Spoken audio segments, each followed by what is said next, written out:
এক বাটি আতপ চাল দিয়ে তেল ছাড়া যে এত সুন্দর একটা হেলদি নাস্তা তৈরি করা যায়, আপনারা না দেখলে বিশ্বাসই করবেন না। বন্ধুরা, হাতে যদি সময় কম থাকে আপনারা 10 মিনিটেই বানিয়ে নিতে পারবেন।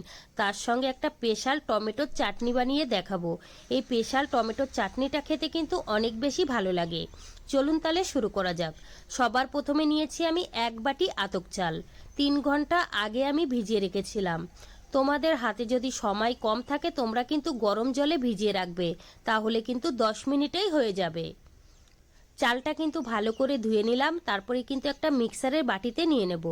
দিয়ে দেবো এখানে নারকেল। এখানে আমি হাফ বাটি মতো নারকেল নিয়েছি, আর দিয়েছি হাফ বাটি জল। এবার কিন্তু মিক্সারে খুব ভালো করে বেটে নিতে হবে।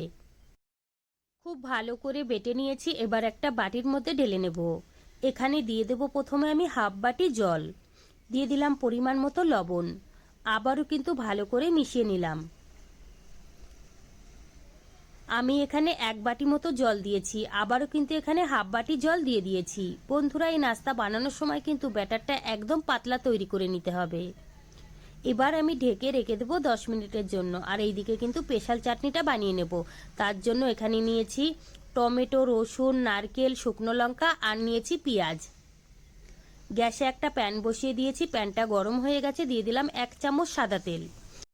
তেলটা গরম হয়ে গেছে, দিয়ে দিলাম 1 চামচ বিউলির ডাল আর দিয়েছি 1 চামচ চানা ডাল।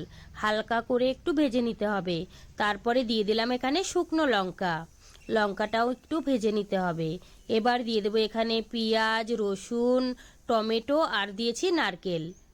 এবার কিন্তু 2 থেকে 3 মিনিট সময় ধরে খুব ভালো করে ভেজে নেব। খুব ভালো করে ভেজে নিয়েছি। এবার কিন্তু গ্যাসটা অফ করে নামিয়ে নিতে হবে। তারপরে কিন্তু অবশ্যই ঠান্ডা করে মিক্সারের বাটিতে নিয়ে নেব। দিয়ে দেবো একটু এখানে তেঁতুল। আমি এখানে তেঁতুল দিয়েছি, তোমরা চাইলে লেবুর রসও দিতে পারো। হাফ বাটি জল দিয়ে খুব ভালো করে বেটে নেব। তারপরে একটা বাটির মধ্যে ঢেলে নিলাম। তোমরা চাইলে কিন্তু চাটনিটা এইভাবেও খেতে পারো। আমি কিন্তু এখানে একটু তড়কা লাগিয়ে নিয়েছিলাম। 1 চামচ গরম তেলে কারি পাতা আর দিয়েছিলাম সরষে। এই সরষে আর কারি পাতা দিলে কিন্তু চাটনিটা খেতে অনেক বেশি ভালো লাগে।